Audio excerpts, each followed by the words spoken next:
Fala pessoal, sejam muito bem-vindos a mais uma aula de Físico-Química. Agora a gente vai entrar num novo capítulo, falar um pouquinho aqui na Físico-Química 1 acerca de transformações físicas, tá?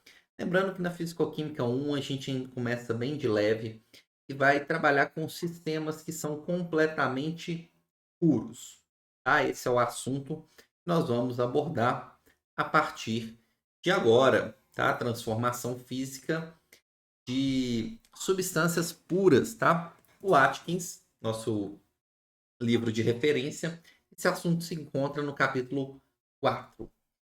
Antes de mais nada, eu preciso conceituar algumas classificações que nós vamos adotar aqui de modo constante. Então é importante nivelar esse conhecimento. Quando a gente estiver trabalhando com um determinado sistema, eu vou muito falar de número de fases presentes, e a partir desse número de fases que eu vou conseguir identificar se o meu sistema é ou não homogêneo, tá bom? Então esse número de fases a gente geralmente representa pela letra P, né? Tá do inglês, ok? Essa letra aqui. E ela é uma forma, tá? Que você consegue ali do aspecto visual que é homogêneo. Tá? Então, quando você analisa um determinado sistema, se você visualmente ali identifica ali um único aspecto, você pode falar que seu sistema é formado por uma única fase. Aqui eu tenho um exemplo de um copo, né, de shot, né? Eu tenho um líquido incolor ali e eu só consigo identificar um único aspecto do ponto de vista visual. Eu posso falar que esse líquido ali, aquele sistema, ele é homogêneo, ele só apresenta uma fase. Contudo, eu não sei se tem água ou se tem cachaça nesse copo. Então é o seguinte, um sistema homogêneo, ele pode ser puro, ok? Quando ele é formado por apenas um constituinte, ou ele pode ser uma mistura, quando ele é formado por, no mínimo, dois constituintes, ok? Então, essa classificação do número de fases, ela não permite que a gente, a partir da análise ali, do sistema ser ou não homogêneo, eu não consigo inferir que o meu sistema está puro ou se trata de uma mistura. É importante também a gente perceber o seguinte: eu posso ter uma situação em que eu tenho um número de fases distinto. Eu consigo, obviamente, identificar, por exemplo, aqui o óleo separado da água. Eu consigo identificar o que que é a fase oleosa e o que que é a fase aquosa do ponto de vista visual. E aí, claramente, eu sei que eu tenho um sistema que tem mais do que um constituinte. Esse sistema tem mais do que uma fase também. Ele é completamente heterogêneo. Eu te pergunto, teria como eu ter um sistema que é heterogêneo, mas que não é uma mistura? Ou seja, um sistema formado por uma única substância? O que vocês acham? A resposta, gente, é sim. Ok? Então, se você tiver, por exemplo, uma mesma substância em diferentes estados físicos, né, você tem um caso de um sistema heterogêneo, tem mais do que uma fase. Eu consigo identificar o que, que é a fase sólida da água, da fase líquida, mas ele é formado apenas por água. Tá? É claro que essa água que eu estou considerando aqui não é o caso da água que a gente consome, porque nela tem outras espécies dissolvidas. Mas se eu tivesse com água destilada ali presente no laboratório, né, e tivesse ali estado sólido e estado líquido, eu teria um sistema heterogêneo formado aí por diferentes estados físicos, mas apenas um constituinte. Ok? Então acho que deu para vocês entenderem o que é fase, né? A fase é o que eu consigo classificar no que tange o aspecto visual. Além disso, eu posso classificar a minha mistura como solução ou como coloide e suspensão. Tem ainda uma diferenciação ainda maior entre eles, mas basicamente o que é importante a gente entender é o seguinte: quando eu tenho uma solução, eu tenho esse aspecto uniforme do ponto de vista visual, mesmo quando eu faço uma análise microscópica. Eu pego um microscópio óptico, coloco ali na análise da lâmina uma solução de água com açúcar. Eu não vou conseguir observar nenhuma diferença, mesmo com o auxílio de um equipamento óptico como um microscópio. Por quê? Porque o soluto, que é a espécie que está dissolvida, ele tem um tamanho muito pequeno. Bom, é abaixo de nanômetro, tá? Abaixo de 10 a menos 9 metros. E aí, quando eu vou para um coloide ou uma suspensão, na verdade, situação intermediária entre a solução e a suspensão, que é o coloide, eu já tenho ali um tamanho de particulado maior, um tamanho da espécie que está dispersa maior, que muitas vezes, a olho nu, eu posso até não perceber, tá? E conseguir classificar o meu sistema como heterogêneo, mas quando eu levo para um equipamento óptico de maior resolução, como esse meu disperso ele tem um tamanho maior, na casa ali de micron, 10 a menos 6 metros, eu já consigo perceber essa diferença utilizando, por exemplo, um microscópio. Então, por exemplo, um exemplo muito comum, tá? É, por exemplo, uma amostra de sangue. Uma amostra de sangue tem aquele aspecto vermelho, completamente uniforme, mas acho que não é nenhuma surpresa para ninguém. Se você levar essa amostra para um microscópio, você consegue ali identificar, né, as partes ali presentes que compõem esse sistema. E aí eu vou ter uma situação em que eu não tenho aquele, né, os glóbulos vermelhos, o próprio plasma ali, a gente consegue ter uma distinção do que está compondo o meu sistema. Afinal de contas, essas espécies que estão dispersas, elas têm ali tamanhos superiores. E a suspensão seria um caso extremo.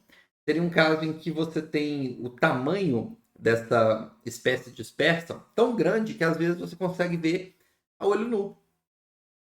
Se você colocar areia em um recipiente contendo água, por exemplo, sei lá, num aquário, você consegue nitidamente ver, né, os grãos ali presentes.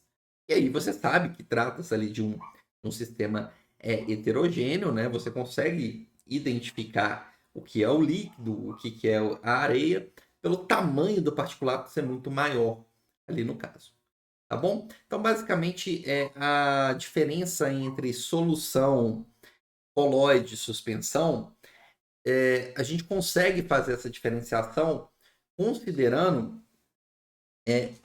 que, nesse sentido, à medida que eu saio da solução e vou na direção ali da suspensão, o tamanho da partícula que está dispersa, né, meu constituinte que está sendo disperso, que está em menor quantidade, tá? Ele vai aumentando. Beleza?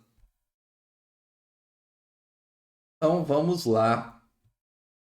Já que a gente falou de fases, agora acho que é interessante a gente trabalhar com o que seria o que a gente chama de transição de fase. A transição de fase, ela ocorre quando eu tenho uma conversão entre duas fases, de modo ali espontâneo, tá? Em uma determinada condição de temperatura e pressão. Então, ali eu coloquei para vocês uma curva de resfriamento. Eu tenho a temperatura em função do tempo. Aqui eu tenho uma fase líquida. À medida que o tempo vai passando, eu estou resfriando esse meu líquido. Então, o que está acontecendo? Eu tenho um sistema, eu estou tirando a energia do sistema. Naturalmente, aquele líquido ali, que é o meu sistema, vai diminuindo a temperatura.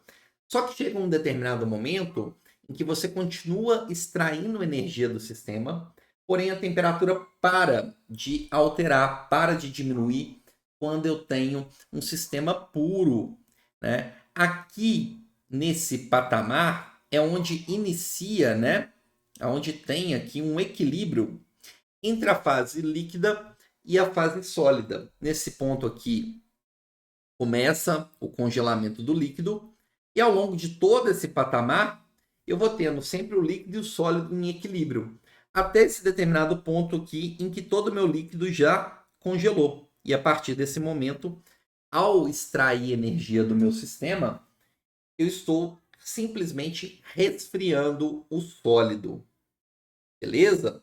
Essa temperatura aqui na qual ocorre essa transição de fase é a temperatura de transição de fase, né? O próprio nome já está te falando, né? Que vai ser a temperatura ali em que as fases em equilíbrio, tá? E aí possuem ali a energia de Gibbs mínima. Isso já vai ficar claro daqui a pouco para vocês, quando a gente trabalhar com os aspectos termodinâmicos. O importante é a gente entender que essa temperatura, nesse momento, né? Entender que essa temperatura é a temperatura na qual está acontecendo a transição. E nessa temperatura e em uma determinada pressão, se você continua fazendo ali um determinado movimento, nessas condições você vai ter uma das fases sendo mais estável do que a outra. E aí, a ideia é ter então uma transição de fase espontânea da fase mais estável, da fase menos estável para a fase mais estável. Se essa temperatura de transição for a uma pressão de 1 atm, ela chama temperatura de transição normal. Se ela acontecer na pressão de 1 bar, a gente dá o nome de temperatura de transição padrão, tá bom? Tudo bem? Bruno, por que eu estou retirando energia do meu sistema, mas a temperatura se mantém constante? O que está acontecendo nesse processo aí? O que está acontecendo é o seguinte, gente. No momento em que você está solidificando o líquido, o que você vai fazer? Você vai ter que aproximar aquelas moléculas para ter estruturação do cristal. E durante essa aproximação, você tem interações ali, intermoleculares, sendo formadas. E essas interações intermoleculares liberam, a formação dessas interações liberam energia. Essa energia liberada está sendo compensada pela energia que está sendo extraída. Então, quando está acontecendo o congelamento desse líquido, durante a transição de fase, o que a gente percebe? A gente percebe uma manutenção da nossa temperatura até que essa transição se complete. Obviamente, eu estou falando para sistemas puros, que contêm apenas um constituinte. Tá bom? Eu também estou mostrando aqui para vocês, na sequência, como uma curiosidade, a questão de fases distintas. Tá? Por exemplo, aqui eu tenho o exemplo do carbono grafite e do carbono diamante, tá bom? O carbono grafite, nós sabemos que nas nossas condições de temperatura e pressão é a fase mais estável do carbono. O que significa isso? Significa que você tem ali um diamante sólido, né? Aquele diamante ali, a tendência termodinâmica é daquele diamante se converter em grafite. Nossa, Bruno, então um colar de diamantes, ele tem tendência de, com o passar do tempo, virar grafite? Sim. Termodinamicamente, isso é favorável. Porém, o diamante é uma fase que a gente chama de fase metaestável do carbono. Por que fase metaestável? Porque ela é uma fase que não é a mais estável. Então, a fase sólida mais estável do carbono é o grafite. Porém, para o diamante se converter no grafite, olha só como que tem que modificar a estrutura com que os átomos de carbono estão organizados. No diamante, eu tenho átomos de carbono fazendo ligações simples, do tipo com a hibridização tipo sp3. Enquanto que no grafite, eu tenho átomos de carbono, né, com uma geometria ali trigonal plana, fazendo ligações duplas, estão alternadas. Então, o arranjo, tá? O tipo de hibridização é completamente diferente e isso vai refletir em propriedades completamente diferentes desses materiais, embora sejam formados pelo mesmo elemento químico, um fenômeno conhecido como alotropia. Então, eu tenho uma fase que é mais estável, que é o carbono grafite, porém o diamante não tende a converter, eu não tenho essa conversão do ponto de vista cinético extremamente favorável por causa desse arranjo, né? Essa dificuldade de rearranjar esses átomos de carbono nas condições ambientes, né, que a gente está trabalhando, para que o diamante se converta em grafite. Então, do ponto de vista termodinâmico, ela não é a fase mais estável, mas você tem um impedimento cinético para que essa transição ocorra nas condições que nós estamos acostumados aqui, as condições ambientes. Beleza?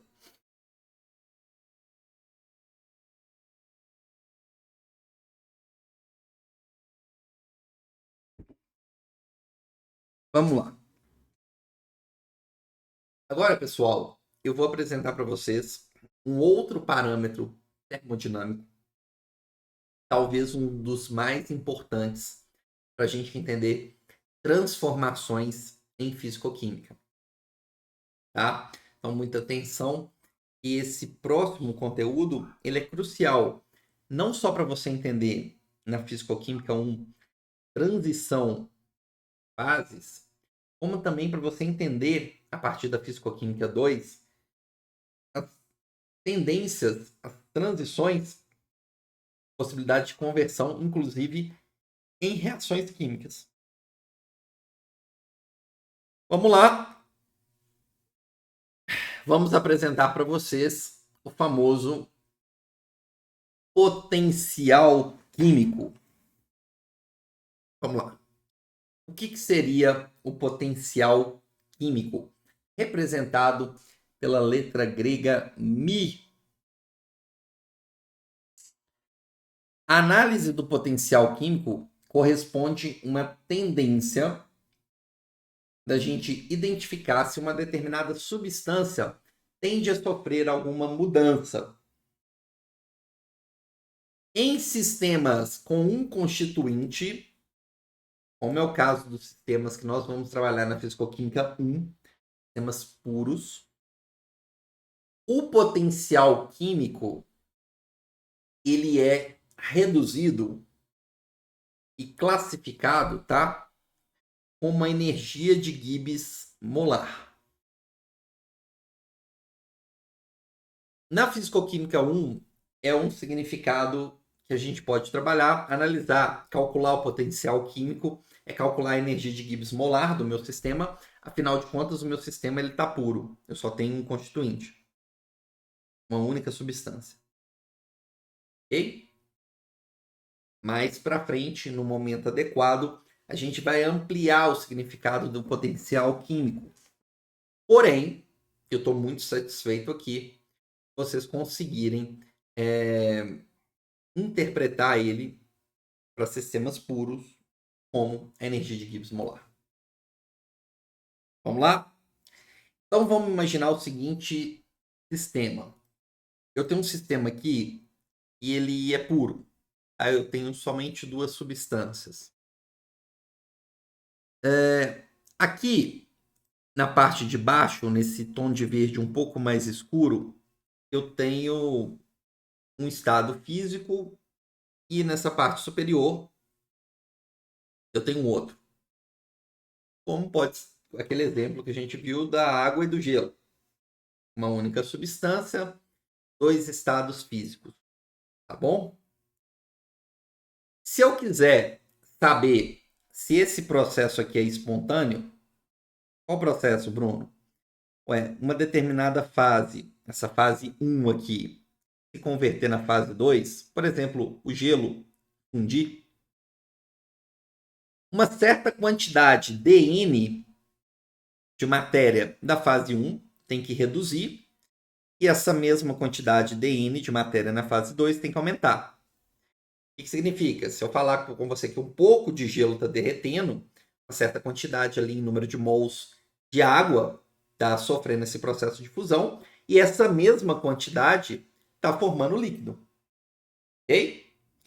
Se eu quisesse calcular a variação de energia de Gibbs no meu processo, eu teria que saber como que essa energia de Gibbs ela está alterando tanto na fase 1 quanto na fase 2. Então, dG seria igual a Mi2dN mais Mi1, que multiplica menos dN. Bruno, não entendi. Volta aí. Não consegui pegar como você chegou nessa expressão. Então, vamos lá. Vou tentar mostrar aqui para vocês. Eu falei para vocês que a energia de Gibbs é que o potencial químico é igual à energia de Gibbs dividido pelo número de mols. Né? Isso aqui vai ser para cada fase. Ok? Tranquilo? Então, a energia de Gibbs dividido pelo número de mols é o meu potencial químico. Se eu quiser calcular a variação da energia de Gibbs sofrida pela fase 1, dG, lembra o seguinte, dG, então, por dN, tem que dar o potencial da fase. Para eu calcular a variação da energia de Gibbs da fase 1, isso tem que ser igual ao potencial químico da fase 1 vezes a variação do número de mols que eu tenho na fase 1.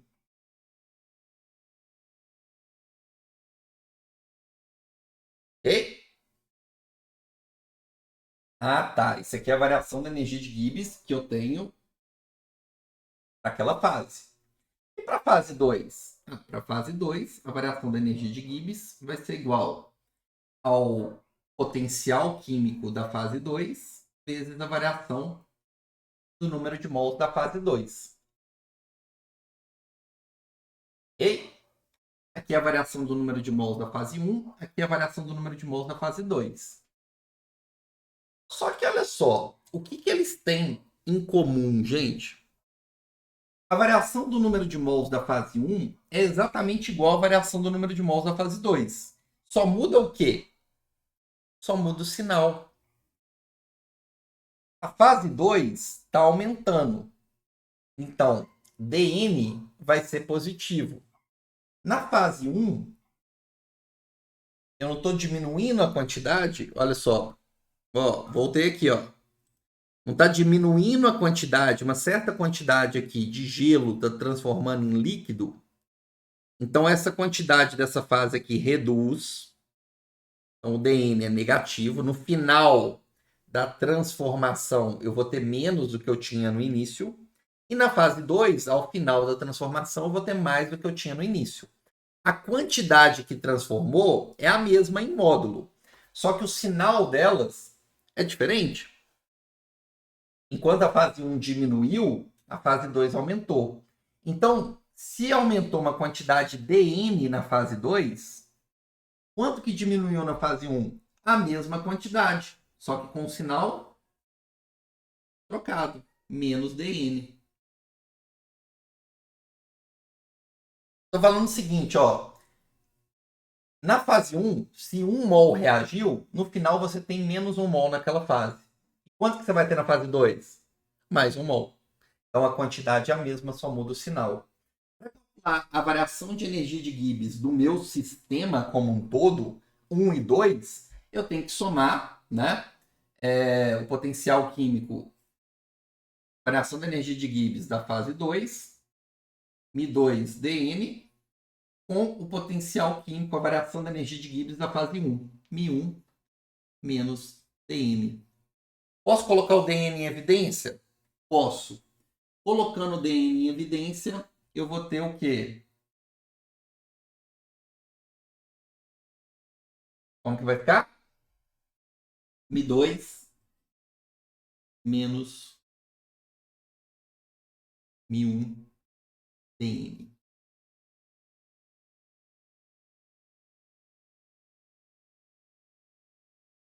Sim ou não, gente? Tá claro aqui? Só que agora, nessa situação, vocês sabem que um processo acontecendo a temperatura e a pressão constante, DG é um critério de espontaneidade. A gente viu nas últimas aulas. Se eu calculo a variação da energia de Gibbs e isso aqui é menor do que zero, significa que o meu processo é espontâneo. Para o meu processo ser espontâneo, como o dN é positivo, esse termo aqui tem que ser negativo.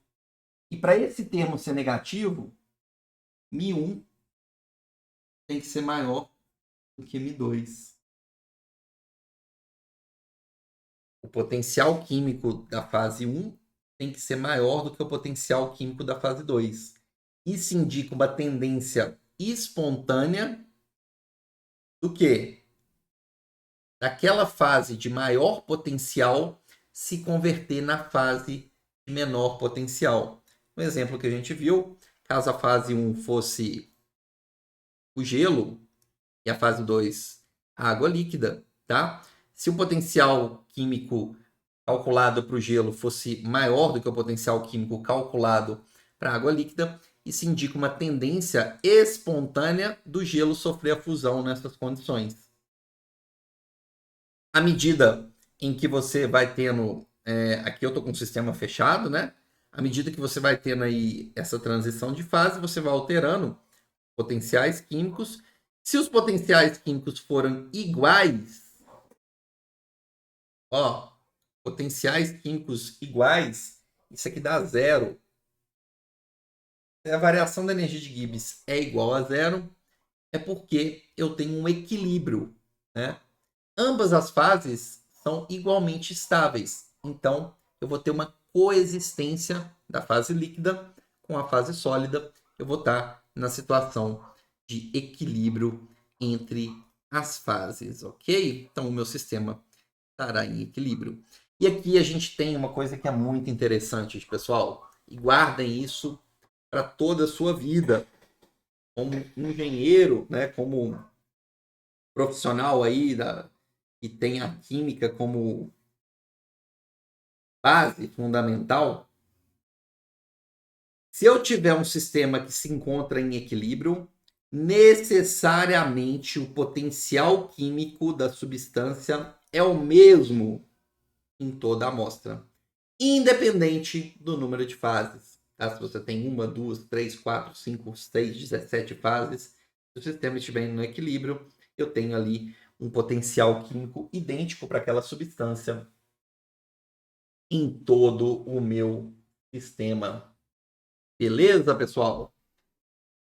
Então vamos lá, vamos avançar. Vamos apresentar para vocês aqui os famosos diagramas de fases, tá bom? O diagrama de fase, ele é uma espécie de um mapa que ele vai te mostrar para determinadas condições de temperatura e pressão. Usualmente, a gente usa temperatura e pressão como parâmetros mais comuns. Mas, na verdade, você pode combinar quaisquer propriedades intensivas, tá bom? Nós vamos focar aqui em analisar condições de temperatura e pressão. E aí o diagrama de fase vai mostrar para a gente quais são as fases em determinadas condições de temperatura e pressão que são mais estáveis e por isso elas vão se manifestar na natureza. Ok? Por exemplo, esse copo aqui possui água líquida. Por quê? Porque nas condições temperatura ambiente e dessa sala e da pressão que nós estamos, a fase mais estável para a substância água é o líquido. É a fase de menor potencial. Por isso que a água se manifesta nesse estado. Ah, Bruno, então vamos lá. Repare que eu tenho 3 regiões. Uma com elevadas pressões e temperaturas aqui mais reduzidas.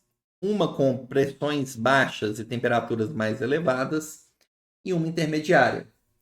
E eu tenho 3 estados físicos principais: o sólido, o líquido e o vapor. Como é que eu faço para identificar essas fases nesse diagrama? É muito simples. É só você pensar nos estados físicos. Aonde que eu tenho? Que estado físico está associado com pressões elevadas e temperaturas baixas? Pressões elevadas, compactação de matéria e baixo grau de agitação molecular. Isso é o sólido.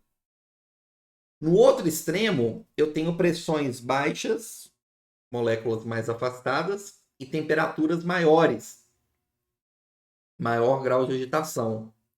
Eu vou ter o vapor. E no meio do caminho, quem que eu vou ter? No meio do caminho, eu vou ter o líquido.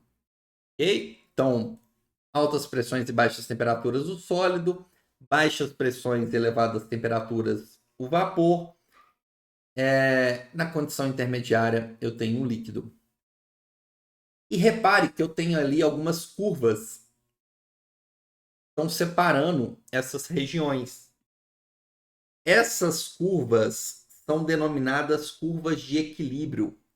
São a combinação dos valores de temperatura e pressão, nos quais as fases, né, coexistem. Então, por exemplo, essa curva aqui, ó, em azul, é a curva de equilíbrio que separa a fase líquida da fase vapor. Qualquer ponto em cima dessa curva aqui representa um sistema em que eu tenho o líquido e o vapor em equilíbrio. Eles têm o mesmo potencial químico. Tá? Estou falando aqui de um diagrama de fase para uma determinada substância. Bruno. Tá. Então, se eu tiver nessa curva vermelha, qualquer ponto em cima da curva vermelha, eu vou ter um equilíbrio entre o sólido e o vapor? Sim, essa curva vermelha é a curva de equilíbrio entre o sólido e o vapor.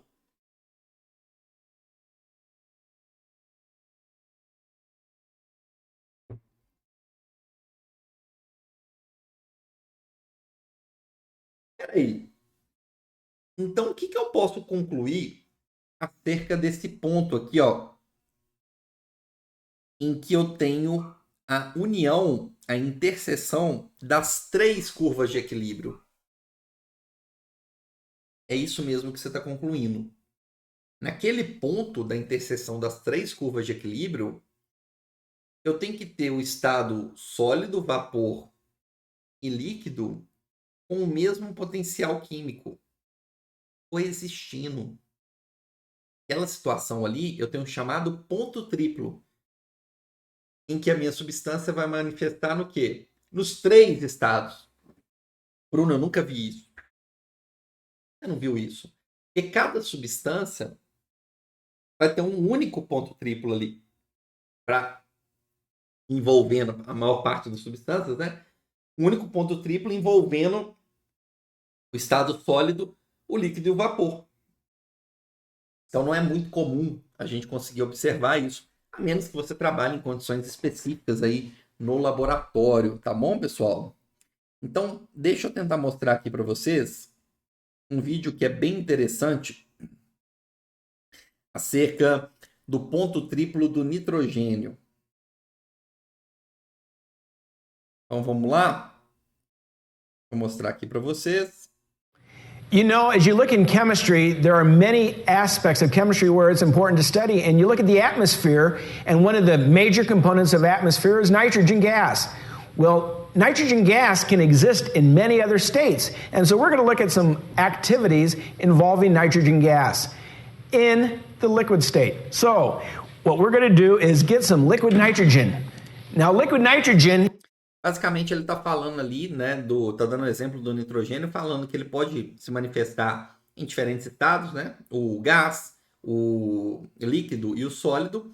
Tem muitas aplicações para o estado líquido dele, que ocorrem em temperaturas muito baixas. E ele vai colocar agora um pouco de nitrogênio líquido ali, num copo, num recipiente, se eu não me engano, um recipiente plástico. E a gente vai tentar fazer algumas transformações interessantes, tá bom? Is a substance that is approximately 190 some degrees below 0 Celsius. Não, você não leu errado, né? Ele está colocando até uma luva apropriada ali, porque ele vai trabalhar com nitrogênio ali abaixo de, próximo ali de menos 190 graus Celsius negativos, tá? Que aí é a condição que ele está líquido. We have it inside a Dewar flask, a specially prepared flask that has a thermos lining that will keep it cool for a while. And so what we're going to do is pour some liquid nitrogen into this little plastic cup. Now we're going to pour it in and just keep. Repara, gente, que o próprio nitrogênio aqui ele já começa, tá vendo? Você tá vendo o gás, né? Porque quando ele sai dessa condição, né, na temperatura muito baixa e vai para a pressão ambiente, você já tem ele no estado gasoso, né? Olha, ele vai adicionar o líquido. Pour it in, and we want to get the cup cold, colder, colder.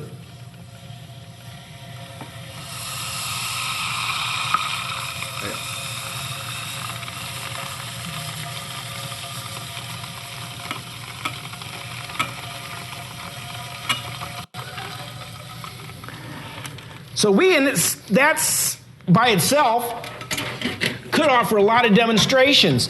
But what we're going to do is we're going to reduce the pressure by using a vacuum pump. We're putting this bell jar on top, and what we're going to do is turn on the vacuum pump, and what that's going to do is reduce the pressure.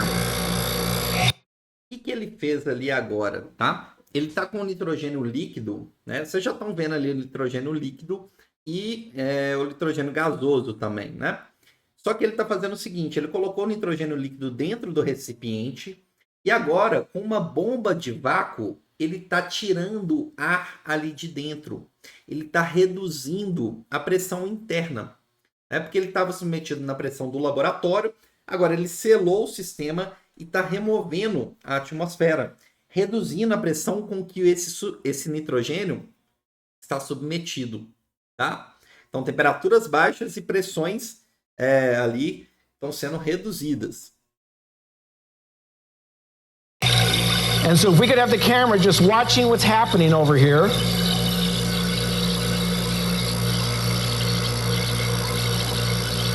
Of course, with liquid nitrogen having a boiling point so low, you can see that it's boiling.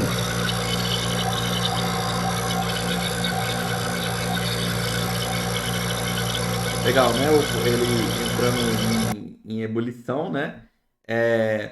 Em função do quê? O que a gente está vendo? A temperatura de ebulição dele é muito baixa, né? Então você está conseguindo perceber ele passando para o estado vapor. Tem nitrogênio líquido. What I ask my students to think about is what's leaving, the faster moving particles with the most energy or the slower moving particles? As the fast moving particles are leaving, it leaves behind some of the slower moving particles that have a little less average kinetic energy. What we're doing is we're getting down close to that triple point. And did you see that? We are now at the triple point. Vocês conseguiram perceber ali? Eles alcançaram a situação em que você tinha no mesmo sistema o sólido, o líquido e o gás nitrogênio, né? Vamos ver se vai mostrar novamente. Of nitrogen. And what you were seeing is actual solid nitrogen. Now, and what happened with that? Well, I didn't notice what happened. It did form the solid. Were you able to get the solid? How'd it look? Okay, let's just quickly, while we're letting this go, do you want to go over to the graph and talk about it, Mike? Go ahead. Oh, okay. Recognize that liquids have various boiling points. It depends on what particular atmospheric pressure. Olha só que interessante, pessoal. Eu estava com um sistema em equilíbrio aqui, líquido e vapor, né? E para cada pressão, essa temperatura de transição aqui, ela vai modificando. À medida que a gente vai trabalhando com temperaturas mais baixas, a temperatura de transição, que é relacionada com a ebulição, né? Nessa curva líquido e vapor, ela vai diminuindo até alcançar uma situação característica para o nitrogênio, que é o ponto triplo dele, cerca de 0,14 atm e 210 graus negativo. Tá? Naquele momento ali, a gente conseguiu perceber o nitrogênio no estado sólido, no líquido e no vapor. Pressure that liquid is at. Water normally boils at 100 degrees Celsius if you're at 1 atmosphere. Now, if it's starting to go again, Mike, let me know. It is gone, and what we've done is we are at that equilibrium point where it's really now oscillating back and forth between the solid and the liquid states. And I've actually had this happen where it will actually, you can tell how many oscillations it's gone to, and it does something different each time I do it.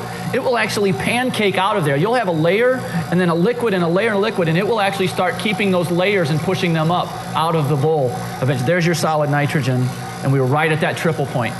Excuse me, Jeff. And so, as I was saying, water normally boils at 100 degrees Celsius. Então, eu queria só mostrar para vocês. Eu vou deixar o link do vídeo para vocês verem completo aqui também.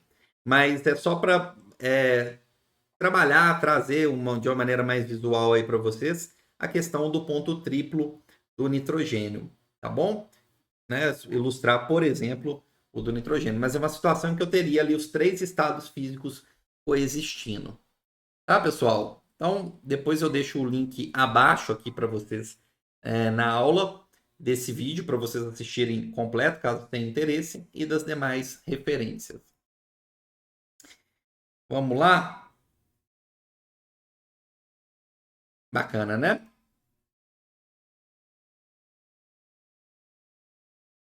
Vamos trabalhar aqui também com uma situação que a gente chegou a comentar quando a gente falou de gases, né? Que é exatamente esse ponto aqui, ó.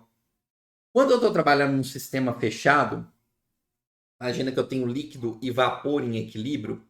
Se eu for aumentando a temperatura, repare que essa temperatura de transição de fase entre o líquido e o vapor também vai aumentando. Por que isso acontece? Isso acontece porque à medida em que eu vou aumentando a temperatura, eu tenho uma maior tendência das moléculas escaparem da fase líquida e irem para a fase vapor. Só que, como eu tenho mais moléculas na fase vapor, a pressão exercida em cima do líquido, okay, ela aumenta, fazendo com que a temperatura, o grau de agitação molecular que você tem que alcançar para continuar evaporando o líquido, ele vai ficando cada vez maior. Tá? Só que chega um determinado momento em que eu perco, né? Eu estou aumentando a temperatura e vou aumentando também a pressão de vapor, tá? A pressão no equilíbrio. Chega um determinado momento em que eu perco a distinção entre a fase líquida e vapor. Eu tenho um sistema que tem características de ambas as fases, que é o que a gente chama de fluido supercrítico, que é um sistema que vai acontecer acima da pressão crítica e da temperatura crítica. Repare o seguinte, o fluido supercrítico, que a gente mencionou lá no capítulo 1, né, capítulo de gases, ele não é líquido e ele não é vapor. Ele tem um grau de agitação molecular superior à fase líquida, só que ao mesmo tempo as moléculas estão mais próximas. Desculpa, um grau de agitação molecular superior à fase vapor. Ok? Só que ao mesmo tempo as moléculas estão mais próximas, beleza? Então é o seguinte. Vamos lá. Ele é um outro estado da matéria. Um líquido tem um grau de agitação, o fluido supercrítico tem um grau de agitação maior. Temperatura acima da temperatura crítica. Só que, qual que é a diferença, então? O grau de agitação. Beleza. Agora, por que o fluido supercrítico não é igual ao vapor, então? Já que ele tem um grau de agitação semelhante ao da fase vapor. Ele não é igual porque ele está extremamente compactado. Então, você tem moléculas muito próximas com alto grau de agitação. Energia cinética característica da fase vapor, mas proximidade de moléculas e densidades semelhantes à de um líquido. Tá bom? Então, é um outro estado da matéria conhecido como fluido supercrítico. E aí eu falei com vocês o seguinte, muitas vezes a gente vê o uso da terminologia da classificação vapor ou gás como se fosse a mesma coisa. Mas, na verdade, o gás, ele, tecnicamente, do ponto de vista físico-química, ele é classificado como o estado da matéria, né, acima da temperatura crítica, mas abaixo da pressão crítica. De tal forma que eu não consigo, tá, que um gás, ele, por aumento da pressão, eu forme um líquido. Se você aumentar a pressão num gás, você vai obter o quê? Um fluido supercrítico, porque o grau de agitação molecular aqui é maior, bem maior do que o vapor. O que pode estar em equilíbrio com o líquido não é a fase gasosa. O mais correto é falar da fase vapor. Tá bom? Às vezes a gente usa isso sem perceber. Por exemplo, você já deve ter ouvido falar, quando a gente comenta de água, eu não costumo falar gás-água. Não é mesmo? Eu costumo falar vapor de água. E para o dióxido de carbono, eu já uso o termo gás carbônico, não é? E não vapor carbônico. Por quê? Porque nas condições ambientes, a temperatura crítica da água, bom, a condição ambiente, a temperatura crítica da água é muito maior do que na condição ambiente que a gente está acostumado. Então, eu estou olhando aqui, ó, a temperatura crítica da água é em torno de 374,15 graus. Tá bom? Deixa eu até mostrar aqui para vocês. Tá vendo?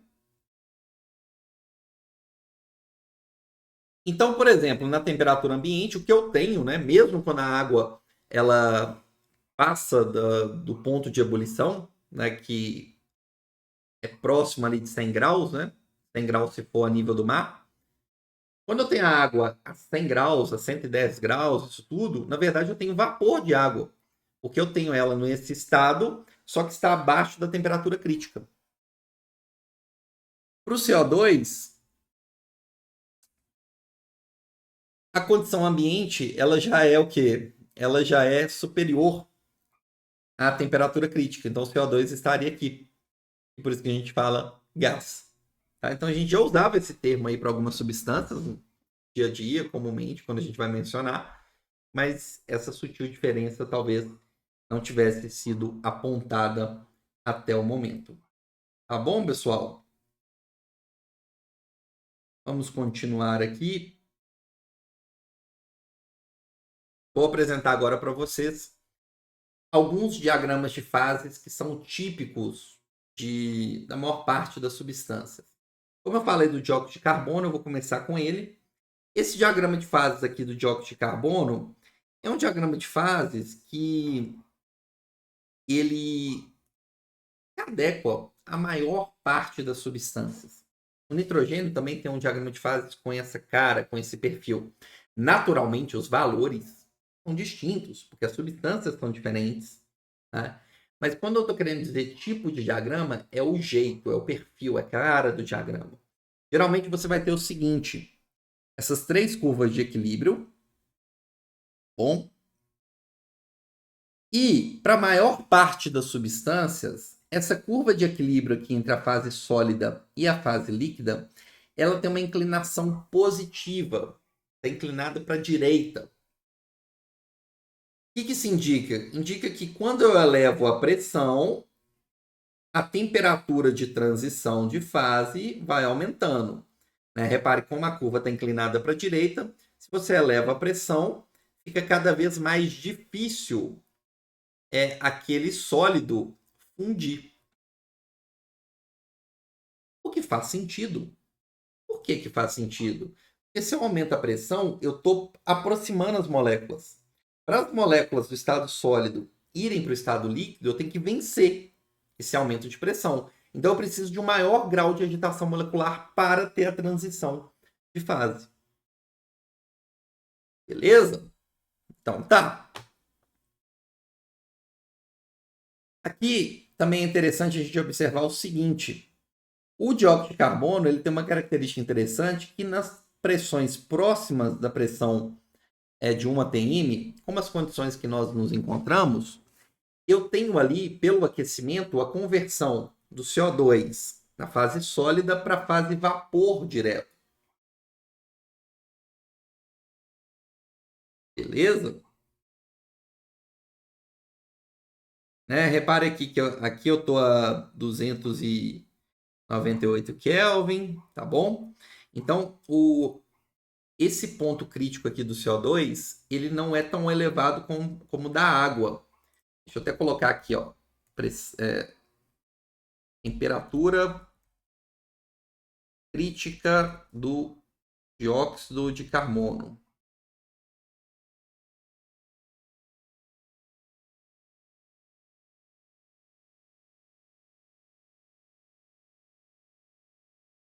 Uh, 31 graus. Tá vendo, gente? Então, abaixo de 31 graus, o correto é chamar de vapor carbônico. Acima, aí eu já utilizo o gás.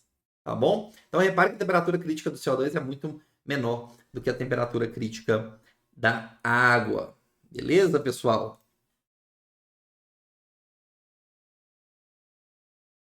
Beleza. Então, tem aqui a sublimação. O ponto triplo do CO2, ele acontece aqui numa temperatura de 216 Kelvin, tá bom? E numa pressão bem mais alta. Então, eu só consigo ter CO2 líquido em pressões maiores do que 5 atm. Cerca de 5 vezes maiores do que a pressão, né, que nós estamos aproximadamente expostos. Legal. Mas aí, você falou o seguinte, Bruno, a maior parte das substâncias tem aquele tipo de diagrama. Só que nem todas as substâncias têm. E um exemplo aqui muito memorável é o da água, que compõe aí, né, maior parte dos sistemas que nós estamos expostos aí, né? Nosso organismo, nosso planeta. Então, essa é uma substância extremamente importante e tem ali no seu diagrama de fases uma característica que vocês já devem estar notando, diferente da do CO2 e da maior parte das outras substâncias. Aquela curva de solubilidade da fase sólida e da fase líquida tem uma inclinação, no caso da água, negativa para a esquerda. E essa, como é que fala?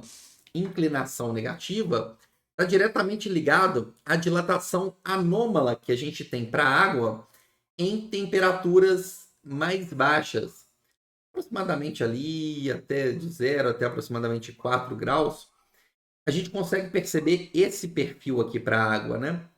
A densidade aqui da água abaixo de 0, né? Vamos colocar assim, de temperaturas mais baixas até 0, até próximo de 4 graus, ela vai aumentando quando eu aumento a temperatura. Isso é estranho, né? Mas você já sabia disso, porque naturalmente você já viu um copo de água com gelo. E você sabe que o gelo está flutuando. Se ele está flutuando, é porque ele é menos denso que o líquido. E isso é exceção, tá? O mais comum é o sólido ser mais denso que a substância na fase líquida. Porém, o volume do gelo é maior do que o volume do líquido. E tendo maior volume, a densidade aumenta. Tá? Desculpa, a densidade diminui, né, gente? Obviamente. Tendo maior volume, volume e densidade são inversamente proporcionais. Então, aumentando o volume, eu diminuo a densidade, o que justifica o gelo flutuar em contato com a água no estado líquido.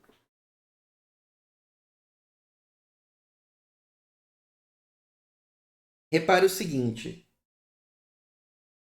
o que era esperado nesse intervalo aqui é o comportamento esperado para uma substância é esse comportamento aqui, ó, após 4 graus para a água. Isso é esperado. Por quê? Quando eu aumento a temperatura, eu tenho um fenômeno de dilatação, a densidade tende a diminuir. Agora, aumentar a temperatura e a densidade aumentar, esse fenômeno aqui não é muito comum. A gente vai tentar explicar ele aqui para vocês, tá bom? Nessa parte aqui, acima de 4 graus, predomina a expansão térmica, tá? E a dilatação, separação das moléculas de água. Enquanto, à medida que você está aquecendo aqui o gelo até próximo de 4 graus, eu não consigo ainda ter a expansão térmica. Eu tenho um aprisionamento das moléculas de água no retículo cristalino, conforme eu vou mostrar para vocês aqui na sequência, justificando uma maior quantidade de matéria por unidade de volume e um aumento da densidade da água, tá bom? Mas a gente tem que encarar esse comportamento anômalo da água como, na verdade, uma grande bênção.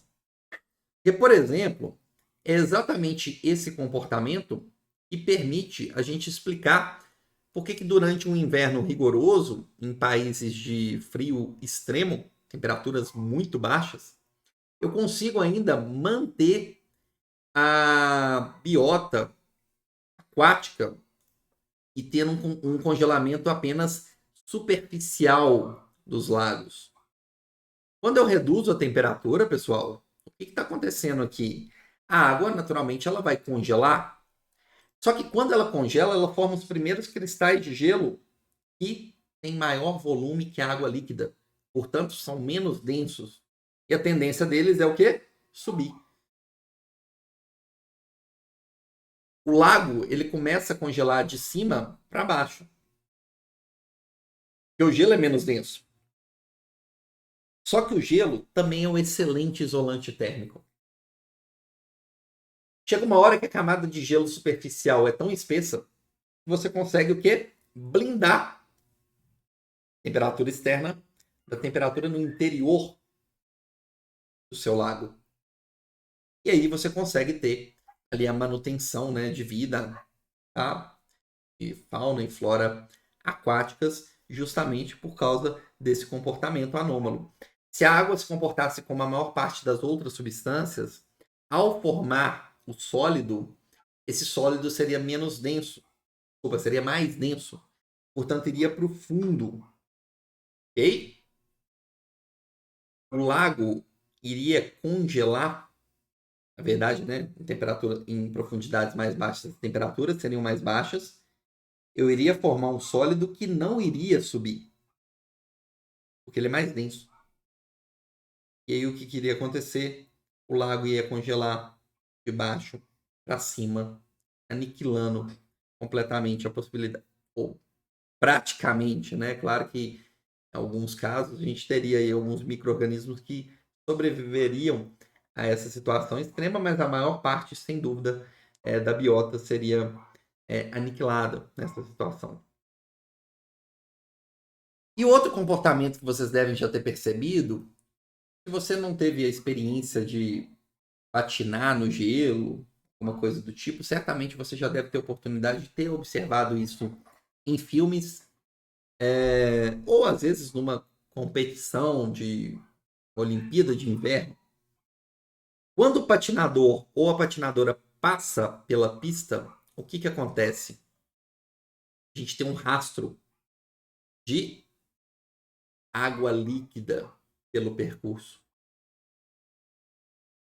O que o patinador ou a patinadora está fazendo é fundir a pista de gelo. Isso mesmo. Ele está aumentando a pressão em cima da pista e provocando a fusão do gelo. Eu não teria o mesmo efeito se eu tivesse aí uma piscina, uma pista de patinação, sei lá, de ferro. Porque quando eu aumento a pressão para a água que tem esse comportamento anômalo, olha o que acontece aqui. Ao aumentar a pressão, a temperatura de transição de fase vai diminuindo. Vai ficando cada vez mais fácil você fundir a água. Por quê? Como o gelo tem maior volume, na hora que você aumenta a pressão, você favorece a fase de menor volume. E no caso da água, é o líquido.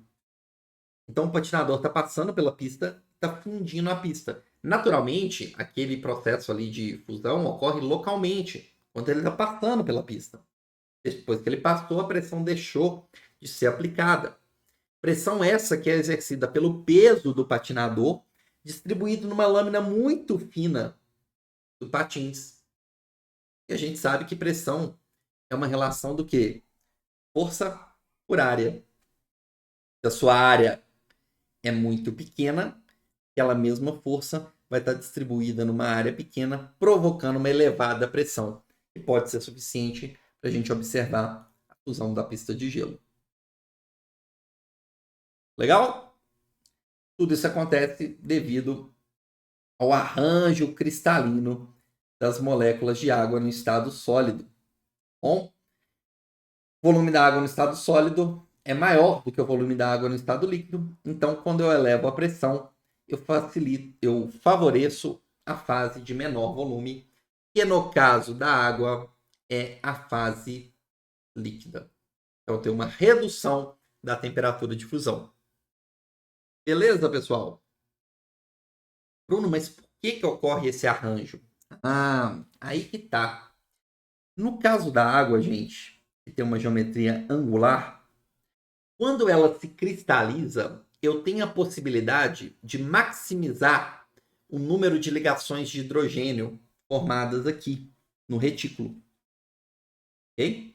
E aí eu tenho esse arranjo meio que hexagonal entre as moléculas de água.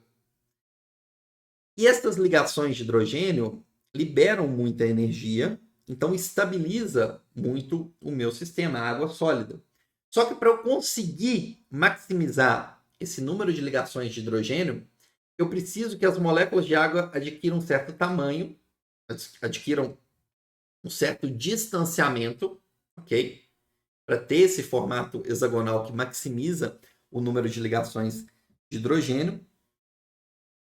E aí, elas precisam necessariamente ocupar um volume ligeiramente maior do que o da fase líquida. Quando eu vou aumentando a energia cinética nesse cristal, em um primeiro momento, você vai enfraquecendo essas ligações, mas as moléculas de água continuam presas no retículo cristalino. E aí, você tem a situação que eu mostrei para vocês aqui, ó. O aumento da temperatura e um predomínio do aprisionamento das moléculas de água. Só que chega num determinado grau de agitação molecular, que para a água aqui é perto dos 4 graus, e o grau de agitação ali do retículo é tanto, quando você aquece isso, você já começa a romper o retículo, e o que predomina é a expansão térmica, a liberação das moléculas, o afastamento, e aí ela volta a ter um comportamento esperado, né, de aumento de temperatura provocar uma dilatação.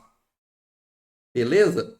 Então, são casos muito... como é que fala? São poucos casos que a gente tem na natureza dessa dilatação anômala, mas no caso da água é importante enfatizar porque é uma substância que a gente usa, né, o tempo inteiro.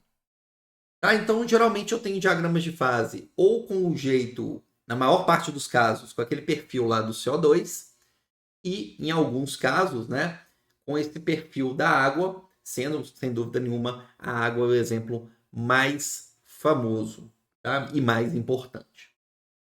E um outro diagrama de fase que eu vou mostrar aqui para vocês, só que antes eu queria apresentar aqui uma situação que eu acho que, não sei se vocês conhecem, já ouviram falar, né? é o seguinte, eu tenho diferentes fases sólidas, eu não tenho uma única fase sólida para uma substância, tá? É possível ter diferentes fases sólidas e eu vou apresentar isso com o próprio diagrama da água aqui para você. Essa fase 1 é o gelo que vocês estão acostumados, a fase sólida da água. Só que em pressões muito elevadas, eu posso ter outros estados sólidos. Repare aqui que a escala tem Pascal. 10 a 6 Pascal é aproximadamente, na verdade, 10 a 5 Pascal é um ATM. 10 a 6, 10 a 7, 10 a 8. Eu já estou numa pressão muito maior que a pressão atmosférica. Mas quando eu chego ali perto ali de 10 a 9 e em diante, em pressões extremamente elevadas, eu já posso ter outros estados sólidos. O que muda aqui, né, gente? Basicamente, o que está mudando é o arranjo das moléculas de água no seu retículo. E aí eu formo polimorfos do gelo. Pode ser gelo tipo 2, tipo 3, tipo 4, vocês estão vendo aí no diagrama. Mas isso só vai acontecer em pressões extremamente elevadas. A pressão é tão elevada que eu tenho uma distorção do retículo cristalino. Isso provoca uma alteração da fase, né, da água do gelo 1 para o gelo 2. E exatamente essa possibilidade desses polimorfos do gelo serem formados em pressões muito elevadas, que é um dos fatores que justifica ali o movimento e o avanço de geleiras. Né? Porque a gente sabe que com o aumento da profundidade no interior da água, em determinados líquidos, a pressão vai aumentando muito. Então, em profundidades extremamente elevadas, eu posso ter uma pressão ali sendo exercida na geleira que faz com que aquele gelo, por exemplo, o gelo do tipo 1, se converta num gelo de tipo 2, que tem um outro arranjo cristalino. E essa modificação do arranjo cristalino pode ser suficiente, tá, para ser um dos fatores que justifica o deslizamento aí e o avanço das geleiras. Beleza? Fica aí como uma curiosidade para vocês também. Por fim, eu queria também, num caráter de curiosidade, apresentar para vocês um diagrama de fases um pouquinho diferente, que é o diagrama de fases do hélio. E ele, diferentemente das demais substâncias, né, o átomo de hélio é tão leve, mas tão leve, que mesmo em temperaturas reduzidas, tá bom? Eu não consigo ter um equilíbrio entre a fase sólida e a fase gasosa. Ok? Fase vapor. Se você for, né, reduzindo a temperatura desse vapor, você nunca vai conseguir formar o estado sólido, a menos que você trabalhe, né, com pressões mais elevadas, tá bom? Aí você vai ter o estado sólido aqui. Mas isso só vai acontecer em temperaturas muito baixas. Olha aqui para a nossa escala. Eu estou próximo de 0 Kelvin, tá? E aí eu não consigo ter hélio sólido somente resfriando sem manter aqui uma pressão mínima para solidificar a estrutura. Bom, a pequena movimentação ali do hélio, mesmo em baixas temperaturas, já faz com que ele passe para o estado líquido. E além disso, o hélio é a única substância que a gente conhece na natureza que ele apresenta dois tipos de líquido. Ele é curioso. Tem essa linha aqui, lambda, que é uma curva de equilíbrio entre o hélio 1, que é um líquido com características parecidas com os líquidos que nós conhecemos, e o hélio 2, em menores temperaturas, que ele tem um comportamento de um líquido super fluido. ele escoa praticamente sem nenhuma resistência, tá? A viscosidade dele é extremamente baixa. Bom, então, queria apresentar aqui para vocês, né? Obviamente, pessoal, você só vai ter necessidade de estudar isso mais a fundo caso você precise trabalhar com hélio nessas condições. E são condições aqui, cá entre nós, extremamente baixas, né? Tanto em termos de pressão quanto em termos de temperatura. De qualquer maneira, eu vou colocar aqui para vocês, tá? Deixa eu mostrar aqui para vocês. Eu vou disponibilizar aqui para vocês um PDF, né? Ele tem aqui uma tradução resumida de um livro falando, né? Um livro aqui sobre criogenia, falando uma parte aqui de hélio líquido, tá? Porque é um elemento mais curioso, ele foge muito, né, do comportamento normal que a gente conhece dos demais elementos. Tá? Então fala do hélio em baixas temperaturas, fala dessa condição aí de superfluido, entre outras coisas, tá bom? E vou deixar também para vocês aqui embaixo, tá?